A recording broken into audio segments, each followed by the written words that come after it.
नमस्कार दोस्तों, स्वागत है आपका मेरे चैनल आध्यात्म ज्ञान पेटिका में। दोस्तों, आज के वीडियो में मैं आपको बताऊंगी साल 2023 में देवशयनी एकादशी का व्रत कब रखा जाएगा, पूजा की विधि क्या है, व्रत का पारण कब किया जाएगा और देवशयनी एकादशी का महत्व क्या है आदि के बारे में इस वीडियो में जानेंगे। तो वीडियो शुरू करने से पहले आपसे रिक्वेस्ट है, आप मेरे चैनल को सब्सक्राइब कर लें और वीडियो अच्छा लगे तो उसे लाइक और शेयर जरूर करें। एकादशी का व्रत भगवान विष्णु को समर्पित होता है। इस दिन भगवान विष्णु की पूरे विधि विधान से पूजा की जाती है और व्रत रखा जाता है। इस दिन भगवान विष्णु की अधिक से अधिक सेवा की जाती है, उनका ख्याल रखा जाता है। जरूरतमंद लोगों को अन्न, वस्त्र और धन का दान दिया जाता है। मान्यता है कि एकादशी की पूजा करने और व्रत रखने से जीवन में किए गए संपूर्ण पापों से मुक्ति मिलती है और अनंत काल से चले आ रहे जीवन मरण के चक्र से मुक्ति मिलती है और भगवत प्राप्ति होती है। एकादशी व्रत प्रत्येक महीने में 2 बार आता है, एक कृष्ण पक्ष की एकादशी और दूसरी शुक्ल पक्ष की एकादशी। इस तरह साल में 24 या 26 एकादशी के व्रत पड़ते हैं। सभी एकादशी के नाम और महत्व भी अलग अलग होते हैं। आषाढ़ माह के शुक्ल पक्ष में आने वाली एकादशी को देवशयनी एकादशी के नाम से जाना जाता है। सभी एकादशियों में देवशयनी एकादशी का महत्व बहुत ही अधिक होता है। पुराणों के अनुसार यही वह एकादशी है जिस दिन से संसार के पालनकर्ता भगवान विष्णु 4 महीनों के लिए क्षीर सागर में योग निद्रा के लिए चले जाते हैं। 4 महीनों तक भगवान निद्रा की अवस्था में रहते हैं। इन 4 महीनों की अवधि को चतुर्मास कहा जाता है, इसलिए भगवान के सोते ही चतुर्मास प्रारंभ हो जाता है। ऐसे में अगले 4 महीनों तक कोई भी मांगलिक कार्य जैसे विवाह, मुंडन, जनेऊ संस्कार आदि करना शुभ नहीं माना जाता है।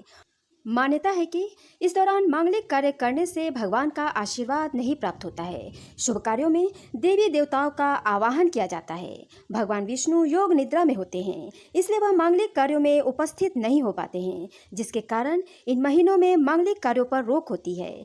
4 माह की निद्रा के बाद भगवान विष्णु कार्तिक माह के शुक्ल पक्ष की एकादशी देव उठनी एकादशी के दिन नींद से जगते हैं और फिर से संसार का कार्यभार अपने हाथों में ले लेते हैं। भगवान के नींद से उठते ही चतुर्मास का समापन हो जाता है और फिर से मांगलिक कार्य शुरू हो जाते हैं। अब सवाल यह उठता है कि भगवान विष्णु के योग निद्रा में चले जाने के बाद संसार का कार्यभार कौन संभालता है? तो पुराणों के अनुसार चतुर्मास में सृष्टि का संचालन भगवान भोलेनाथ करते हैं। यही वजह है कि चतुर्मास, जिसमें आषाढ़, श्रावण, भाद्रपद और अश्विन माह शामिल है, इन महीनों में भगवान शिव की पूजा और आराधना का महत्व बहुत अधिक होता है। चतुर्मास में भगवान विष्णु और शिव जी का अभिषेक करना महत्वपूर्ण माना जाता है।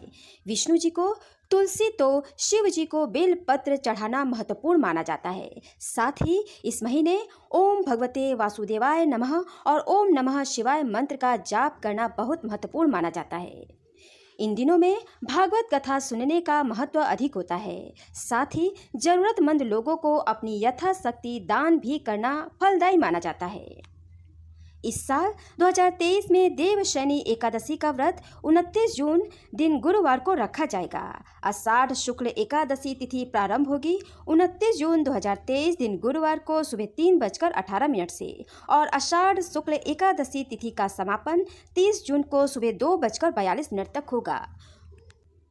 उदया तिथि के अनुसार एकादशी का व्रत 29 जून दिन गुरुवार को रखा जाएगा और देवशयनी एकादशी व्रत का पारण व्रत के अगले दिन यानी 30 जून 2023 दिन शुक्रवार को किया जाएगा।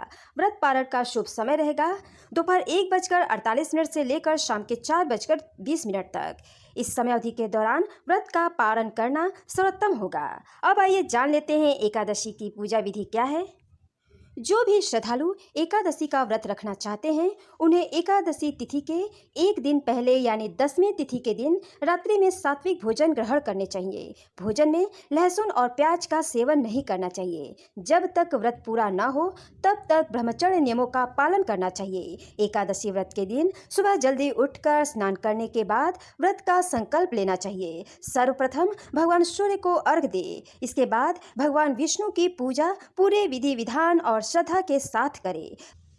दिन भर उपवास रखें और शाम के समय भगवान की पुनः पूजा और आरती करें। भगवान को प्रसाद अर्पित करें। पूजा के बाद प्रसाद वितरण करें और स्वयं प्रसाद ग्रहण करें। इस दिन अनाज की बनी कोई भी चीज ग्रहण न करें। भजन कीर्तन जप और भगवान का ध्यान करते हुए रात्रि व्यतीत करें। फिर अगले दिन सुबह स्नान कर पुनः भगवान की पूजा और आरती करें और भगवान को भोग लगाए। पूजा के बाद किसी ब्राह्मण को भोजन कराए, उन्हें दान दक्षिणा दे।